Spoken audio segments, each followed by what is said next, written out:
Oi, gente! Bom, eu tô aqui hoje com o seu Anchieta, o meu pai, o melhor pai do mundo, e a gente tá perto do Dia dos Pais e eu quero apresentar ele pra vocês. Oi, meu nome é José de Anchieta. Eu tô naquela idade que dizem que é a melhor idade. Eu tenho 81, né? Fez essa semana passada agora, 81. 81. Não parece, pode falar. 81, não, 81, né? Ó, meu pai tem... Minha mulher às vezes quer me botar mais velho. Ontem mesmo ela me botou com 82. Eu falei, não, peraí, devagar. Gente, meu pai tem 81 e tá lindão desse jeito. Olha, eu sou apaixonada no meu pai. Ele sabe disso. A minha filha aqui está com uma corujice em cima de mim que não tem tamanho, né? Claro, é com um paizão desse. Mas a verdade é o seguinte, eu nasci no Nordeste, eu sou nordestino, eu sou potiguar. Eu nasci no Itaú. Itaú é no Rio Grande do Norte, meu povo. Meu pai é dessa terra linda. Itaú é muito boa, cidade muito bonita. Com muito orgulho. Nasci naquela terra seca e com 3 anos de idade nós viemos embora para aqui, para o sul. Aí o senhor veio para cá com 3 anos, né? Isso foi exatamente na época da Segunda Guerra Mundial. Eu era bebê. O senhor nasceu em? 39. 1939, gente, olha só. Eu era bebê. A Segunda Guerra foi até 45, né? E nessa época, meus pais me contam, né? Eles contavam muito, eu ouvi aquela história, que quando nós saímos do Nordeste para cá, nós embarcamos num navio em Mossoró, para ver pelo litoral, descer até ali na Bahia. Entretanto, o navio ficou ancorado 3 dias e nós dentro do navio. Nessa época já tinham sido torpedeados 4 navios brasileiros pelos alemães, que a guerra estava em curso, né? Os alemães já tinham torpedeado 4 navios brasileiros. E aí o que acontece? Quando o navio que a gente estava embarcado estava para zarpar, veio uma ordem para todos os passageiros desembarcar, que o navio ia zarpar, mas só com a tripulação.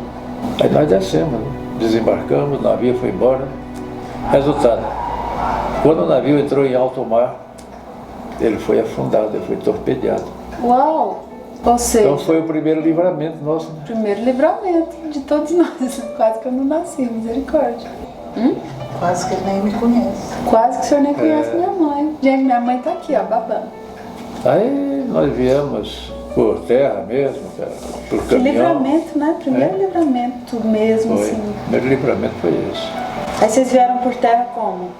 Eu estava falando que nós viemos de caminhão até ali no território baiano. Ali, aí pegamos ali, deixamos o caminhão, pegamos um vapor. E nós entramos nesse vapor, nessa embarcação e começamos a descer o Rio São Francisco. Uma das passagens que eu me lembro é que eu ainda bebê, mas eu me lembro, é incrível, a nossa mente é... Ela grava coisas, né, que são muito importantes. Eu me lembro como se fosse hoje, era já à tarde, o dia claro, mas a gente estava atravessando um estreito do rio, muito fundo, e as árvores praticamente encontravam-se. Aí o senhor lembra da cena? Aí eu lembro dessa cena, que encontrava assim, falei, ó, escureceu tudo, eu pensei comigo, meu pai chegou. Falou, Anchieta, vem pra cá. Vai escurecer um pouco agora, nós estamos passando nesse túnel. Era o túnel das árvores. Quando acabamos de passar, clareou tudo. Aí eu voltei para a borda do barco, fiquei lá segurando na borda. Eu só sei que nessa hora meu pai me pegou pelo braço, me deu uma correção, né? Fica aqui, rapaz, você quer cair dentro d'água? Pai, o senhor apanhou muito? É? O senhor apanhou muito quando era criança? Eu nunca apanhei. Sério? Não. Eu também não, gente. Eu apanhei uma vez. Ah, o que o senhor fez? Tirei umas notas baixas, né?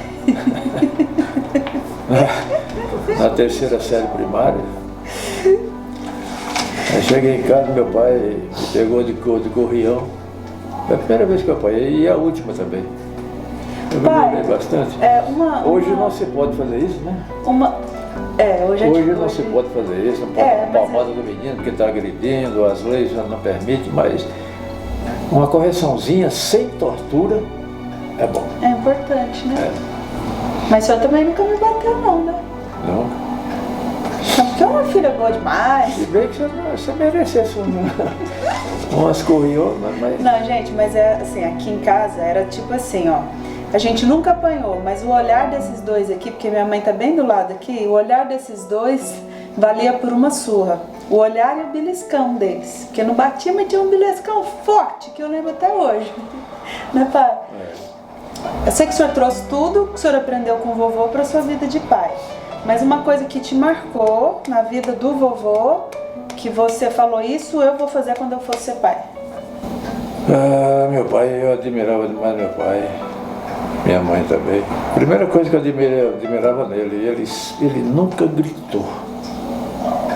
Eu nunca ouvi um grito do meu pai com minha mãe. Então, eu achava aquilo, sei lá, fora de sério, uma coisa assim, espantosa, no bom sentido. Meu pai, ele era tranquilo, era calmo, era enérgico. Quando precisava ser enérgico, ele era. Mas ele era, sobretudo, um pai assim, amoroso, né? Que não... Ele pautava por aquele clima tranquilo. Então foi com ele que o senhor aprendeu os olhares, né? Os olhares que valiam mais do que uma surra. Foi. Minha mãe também, da mesma forma.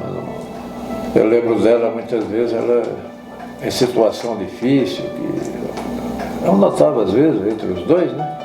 Porque, claro, todo casal tem sempre, né? Claro. Tem sempre alguma coisa que precisa corrigir.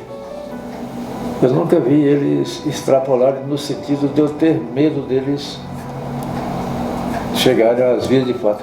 Uhum. Então eu admiro muito, admirei sempre meus pais. E quando eu fui me casar, eu falei, eu quero ser igualzinho a eles, né? E né? Pensa na cara. É, dona Célia? Sim, senhor. Pai, e aí, aqui em Goiânia, qual foi o primeiro emprego? Meu primeiro emprego, eu comecei como faxineiro no Hospital Psiquiátrico Adalto Botelho. E lá o senhor foi crescendo? Aí lá, depois de um ano, eu passei a secretário datilógrafo. Aí ele começou a me ensinar a datilografia, eu aprendi, eu cheguei a um ponto e fiquei tão rápido na datilografia que eu fazia 300 toques por minuto. Aí logo em seguida, de secretário datilógrafo, eu passei a trabalhar no serviço de identificação dos doentes. Ou seja, me deram um laboratório de fotografia completo. Naquela época, laboratório artesanal, né? Uhum. Que pegava os filmes, Você pegava o filme, ia no revelador, depois na água, depois no copiador, depois copiava, aquele sistema todo artesanal. Então, de lá eu passei, aí fui trabalhar na discoteca também. Eu trabalhava no laboratório, nas fotografias e era foi discoteca. DJ? Era discotecário, Meu pai foi DJ, gente, eu não sabia. Era discoteca, a gente falava discotecário, né? DJ! Ô pai, e aí, depois de lá... Aí depois disso eu fiz um concurso para... Um concurso? Não. Eu fiz um teste no Ministério da Saúde. E como eu era, modéstia à parte, eu era um bom datilógrafo, né? Que é isso? Aí Pai é fera! eu fui aprovado e saí de lá, fui para o Ministério da Saúde. Gente, olha, eu falo que eu admiro demais meu pai, não tem por que não admirar, né? Meu pai e minha mãe, mas como hoje eu tô falando do meu pai, do Dia dos Pais, eu vou estar ressaltando ele, né? Porque a pessoa vem do Nordeste, numa situação bem difícil, né, pai? E aí ele começou como faxineiro do hospital psiquiátrico, E lá dentro ele foi crescendo até conseguir passar num concurso e criar nossa família, né? Como ele e minha mãe criaram, né? Então, assim, a gente, isso não é ser Nutella, não, é raiz mesmo. E a pessoa que luta com fé em Deus e caminhando, né? Sem desistir, ela chega lá. Isso pra mim é uma lição maravilhosa, né? A sua mãe, eu conheci ela me dando uma balroada, ou seja, uma trombada, né? Então eu conheci ela nessa trombada, né? Ela resolveu bater a... Ficou tonto? Eu entrei na frente dela e falei, eu vou derrubar ela, né? Porque ela não me via. Ela me esnobava. Ah, então já tinha uma paixãozinha antes. Ela me esnobava, eu falei, eu vou fazer com que ela me veja. Aí eu de bicicleta, passei na frente dela, ela freou e caiu. Eu fui lá, levantei ela e tal, e aí começamos a conversar. Você fez com ela igual Jesus fez com Paulo? Derrubou? Olha pra mim! Aí começamos a nos entender, a partir daquele momento. Namorou quanto tempo? Total foi uns 5 anos e meio, mais ou menos. 4 anos de namoro, 1 ano e meio de noivado. Quantos filhos? 5 filhos. Verdade. Tenho 3 filhas maravilhosas, uma delas está aqui. A preferida? As meninas. Brincadeira. E 2, um casal de gêmeos que nasceram, mas infelizmente, ou felizmente, não sei, Deus sabe, Foi pro céu. eles não resistiram, Verdade. porque eram prematuros. Assim como a Lu. Não, eu sou de 7 meses, a Kitty é de 6 e a Adriana é de 8. Pois é. Todas 3 prematuras, Sobreviventes. né? Nasceram, eu botava elas na minha mão aqui, ó. E os gêmeos eram de 6, mas Agora por você serem calcula, dois, eu botava na palma da minha mão, olha o tamanho das mulheres hoje. Gente, meu pai foi jogador profissional do Vila Nova Esporte Clube. Hoje eu torço pelo São Paulo, por causa do meu marido, pelo Vila Nova, por causa do meu pai. Não, futebol eu jogava minhas peladinhas, sem chuteira, com um sapato velho, até que eu consegui comprar uma chuteirinha para mim. Lá no hospital tinha um time de futebol muito bom.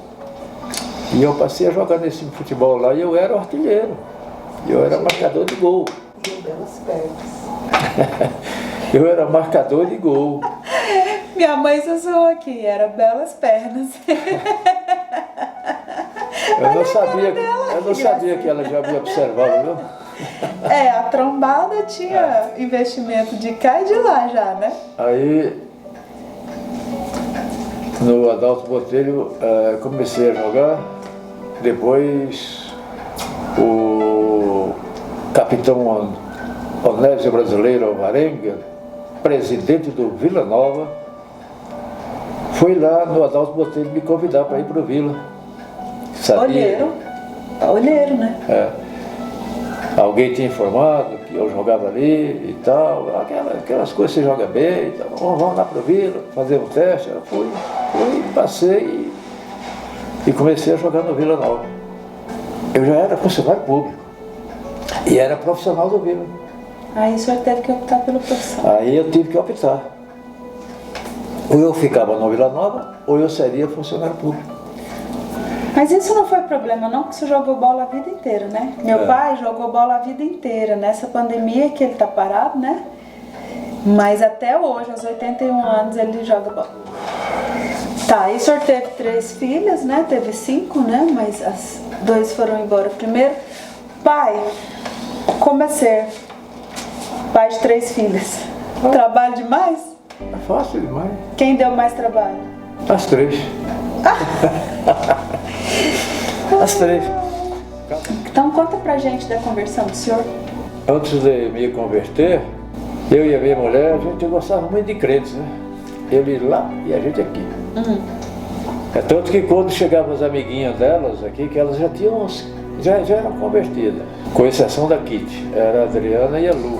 Então a Lu sempre trazia aquelas irmãzinhas dela, com aquele vestido comprido, manga comprida. Eu olhava aquilo e falava, meu Deus do céu, onde minhas filhas foram se meter, elas entravam por uma porta e saíam pela outra. Eu não queria misturar com elas. Entretanto, logo em seguida, a Kitty converte também. Eu falei, eita, agora são as 3. Gente, é o seguinte, a Adriana era heavy metal. E o meu pai, ele virava e falava assim, Adriana, depois que a gente converteu, mudou de vida, aquela coisa. Ele falava assim, cadê que esses amigos acorrentados? Até agora você só quer ler a Bíblia. E a Adriana realmente, ela tinha uns amigos de corrente, cheio de corrente. Aqueles heavy metal, né? Roupa preta. Uhum. O quarto dela, da Adriana, ela pintou tudo de preto. Verdade. E um dia ela saiu na rua e trouxe uma placa de trânsito, daquela placa que tem um P e um corte no meio. O que é aquilo? Proibido, né? Ela pegou aquela placa e botou na porta do quarto dela. Ou seja, proibido entrar. Proibida. Falei, mas quem é a Adriana? Bom,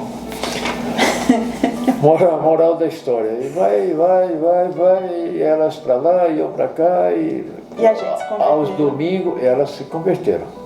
Eu falar para elas assim, ó, vocês querem que eu vá à igreja com vocês? Tudo bem, eu vou. Mas nós vamos ao culto das 5, porque às 7 horas tem a missa, e vocês vão comigo na missa. Então eu ia no culto das 5 com elas, mas elas iam na igreja assistir a missa comigo às 7 horas. E teve um acontecimento especial, que foi quando o vovô foi curado, né? Sim, nessa época meu pai tinha câncer na próstata. Estava em tratamento. A Luciana tinha conhecido uma família, Dona Célia Escolar. Aí elas me convidaram. Como elas já eram convertidas, elas me falavam, papai, o senhor não é convertido, mas você pode pedir a Deus pelo vovô. Você pode pedir, e me orientaram. E eu pedia, mesmo eu sem ser convertido, eu pedia a Deus pelo meu pai, todo dia. Para Deus curar meu pai. Isso aconteceu durante uns 3 meses. Eu orava por orientação dela, pedindo a Deus para curar meu pai. Bom, e nessa noite que elas falaram assim, vamos lá, vamos num culto lá na casa da Dona Célia, o senhor não tem nada a perder mesmo, o senhor não é convertido, mas vamos lá com a gente. Eu falei, vamos. Ixi, ó, regado de oração, vocês não têm noção. Falei, vamos. Então vamos. Fomos, chegamos lá, nós éramos acho que umas 13 pessoas só. Aí nessa hora, o líder da reunião, orando, falou assim, agora gente, eu vou orar com cada um de vocês, porque o Espírito Santo está me direcionando para isso. E eu só observando, né? Eu não conhecia o Wesley, nem ele me conhecia, né? Então ele começou a orar. Esse dia foi o divisor de água para mim. Quando ele chegou em mim, ele botou a mão na minha cabeça e depois orou e, entre outras palavras, só para encerrar, no final ele fala assim, filho, te aquieta, levanta a cabeça, porque a pessoa que você mais ama nesse momento, eu estou curando. Aquilo foi um tapa na minha... Eu caí chorando. Eu não aguento nem falar direito, até hoje. Caí chorando e sabia que aquilo era uma palavra de Deus, porque ele não me conhecia, eu não conhecia ele não sabia da minha situação, nem da situação do meu pai. Bom, moral da história. Falei, a partir de hoje eu vou ser crente também. Aí quando eu cheguei em casa, foi na casa do meu pai, né? Falei para minhas irmãs, Deus me falou que curou ele. Resultado. E ele foi curado. E meu pai foi curado. Glória a Deus. É tanto que, como minha mãe tinha morrido, já fazia 5 anos, meu pai também não resistiu mais, foi definhando, não por doença, mas porque ele foi. Saudade. Meu avô morreu de saudade. Ele foi definhando, ficando magro e tal, e sentia muita falta da mamãe. Um dia antes dele morrer, eu falei para o médico, doutor, como é que ele está? Qual a infecção que ele tem? Ele falou, não tem infecção nenhuma. Então, se não tinha infecção nenhuma, ele estava curado da câncer. Foi curado. Deus curou ele. Mas ele está morrendo porque ele desistiu da vida. O médico me falou. Mas também eles fizeram quantos anos de casados? 60 e tantos anos, nem me lembro. Aí isso foi no dia seguinte, meu pai morreu. Quase que ele morre nos meus braços. Mas então é o seguinte, a moral da história é que ele morreu não por infecção. Pela doença. Não pela doença. Não pela doença. Olha que privilégio. Isso é esperança para todos nós. Meu avô e minha avó viveram mais de 60 anos casados. Tiveram muitos filhos, porque eles tinham não só os filhos naturais, os 8 filhos, 5 morreram. 5 novinhos, desidratados. 5 morreram por causa de fome, sede, desidratação, né? Por isso que vocês vieram para cá, né? Vai chorar.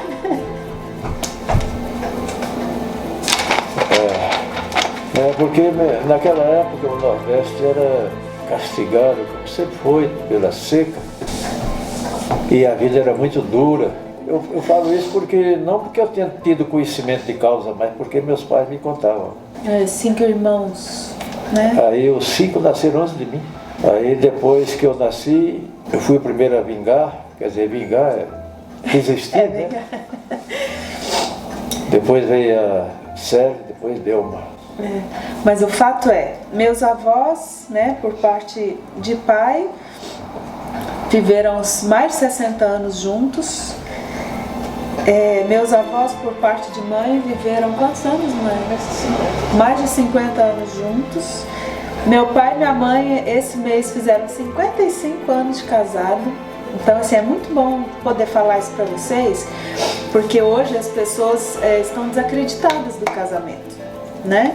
E o que eu posso, e o que eu já sempre testemunhei na nossa casa, na casa dos meus avós, foi que sabe, o amor, o cuidado, o carinho, a entrega, e são exemplos para todos nós. Então, assim, isso é uma motivação para você que está ouvindo a gente, assim, que nós precisamos ter Deus, precisamos buscar um relacionamento com Deus. O casamento tem que ser cheio de princípios. Tem que ser em cima de uma base sólida de amor, de determinação, de luta. A história do meu pai é uma história emocionante, até falar chega. Veio de uma família de 8 filhos, cujos 8, 5 morreram de desidratação. E aí veio para Goiás, começou a vida como faxineiro e cresceu, criou nossa família com honra, criou nossa família junto com a minha mãe em cima de princípio, em cima de fundamento. Então, assim, nós temos que buscar a Deus e ser guerreiros, né, pai? Qual que é, assim, se o senhor quer dar um conselho para quem está assistindo a gente? Talvez um jovem que ainda vai constituir sua família, ou um pai que está tendo dificuldade com o seu casamento ou com seus filhos. Qual que é o conselho que o senhor dá hoje para essa pessoa que está nos ouvindo? Em primeiro lugar, para que a gente possa ter um casamento sólido, é preciso haver determinação dos dois lados. Porque quando se unem 2 pessoas, estão se unindo 2 pessoas de costumes diferentes, educação diferente. Então os dois vão ter que se adaptar. Um se adaptar ao outro e vice-versa. O que prevalece na durabilidade de um casamento é a entrega. Ou seja, você não pode nunca chutar o balde, dizer que está tudo acabado. Você não pode nunca pensar que um dia, se não der certo, eu vou me separar, como ocorre hoje. Não pode ter essa opção, né?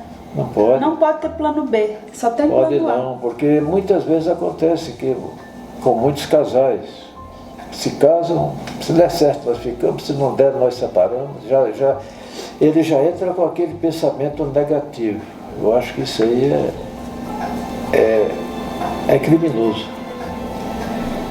Porque uma vez se assumindo a vida com alguém, você tem que corresponder.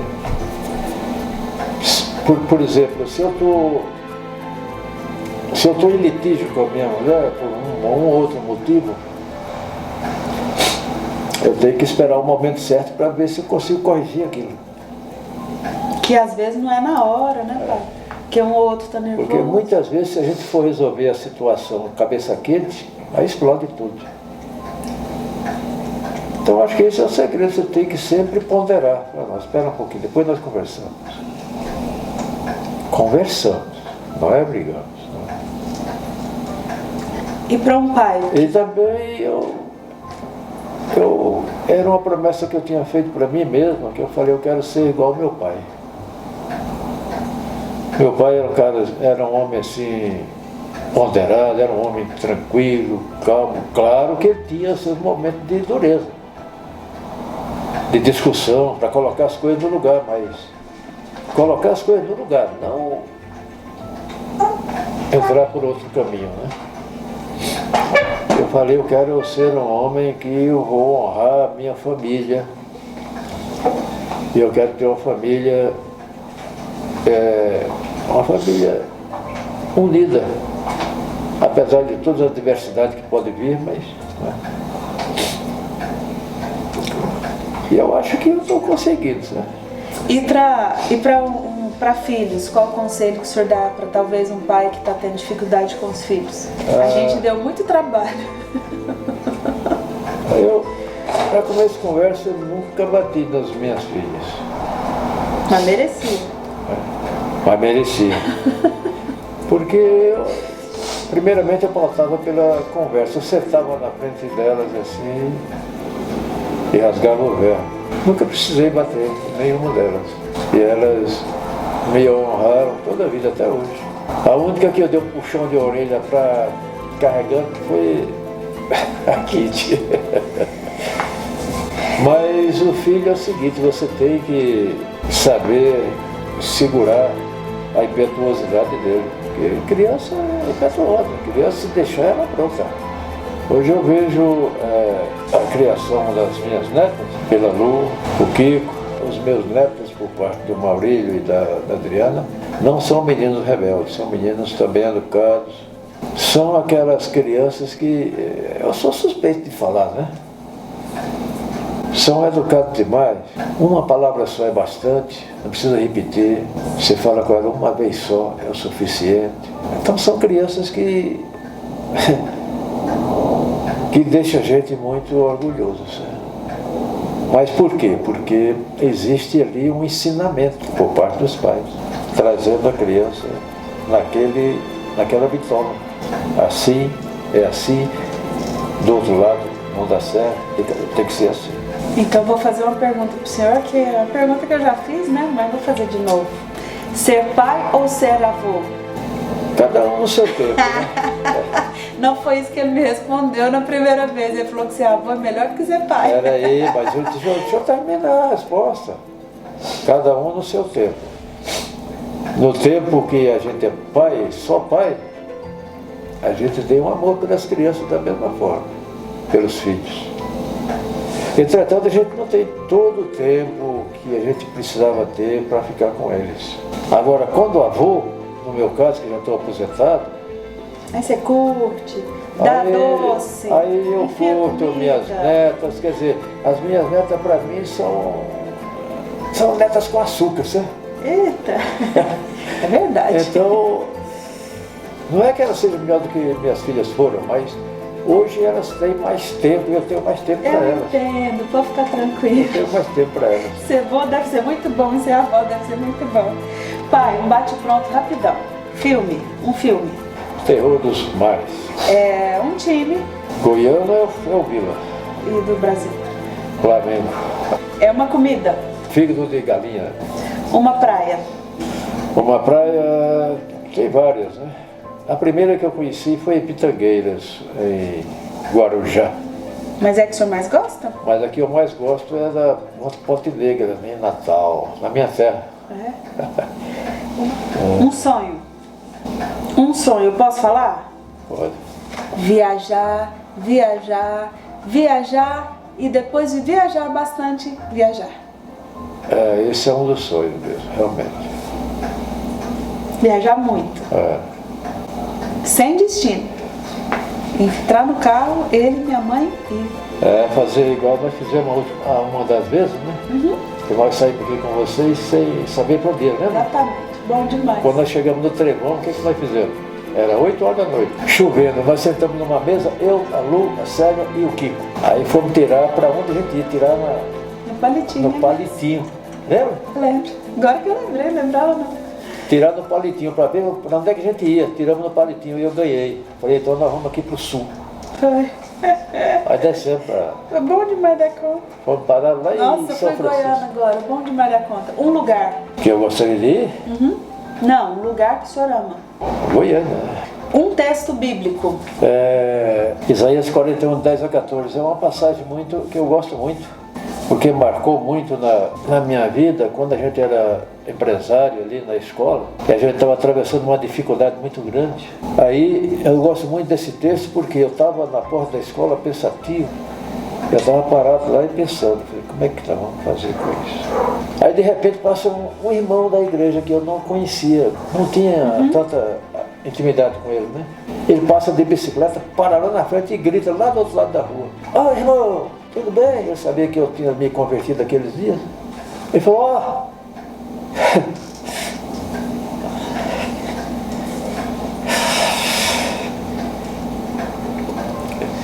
irmão, leia Isaías 41, 10 a 14. de 10 a 14. Tchau, Deus abençoe." Eu gravei aquilo. Quando eu fui ver, Isaías 41, de 10 a 14. Não temas, porque eu sou contigo. Não te assombres, porque eu sou teu Deus. Eu te fortaleço e te ajudo e te sustento com a destra da minha justiça. Porque eu, o Senhor teu Deus, te tomo pela mão direita e te digo: não temas, eu te ajudo. Pois é, depois dessas palavras, eu me fortaleci, eu peguei uma confiança absurda, uma confiança muito grande em Deus. Eu falei, essa palavra veio de Deus, né? Pai, a última pergunta. Jesus é? Jesus é tudo para mim, para minha família, para sua mãe. Jesus é o caminho. É a verdade. Jesus eu não tenho nem palavras para expressar. O Senhor é um Pai maravilhoso, seu Chico. Amém. Quer dizer que eu te amo demais. Eu também amo muito. Nós estamos no meio de uma pandemia, eu nem podia estar perto dele assim. Pois é. Mas assim, eu quero que o senhor saiba que o senhor, eu sempre brinco falando isso, eu falo a mesma coisa para minha mãe, meu pai e minha mãe, é difícil falar de um sem falar de outro. Muito difícil, porque os dois se misturam. Mas eu quero dizer para o senhor assim, o senhor é o melhor pai do mundo. Te admiro demais como marido que ele é, como pai, como guerreiro que lutou, né, e luta por nós, pela família. E eu te amo. Quando eu crescer, eu quero ser igual ao senhor, viu? Amém.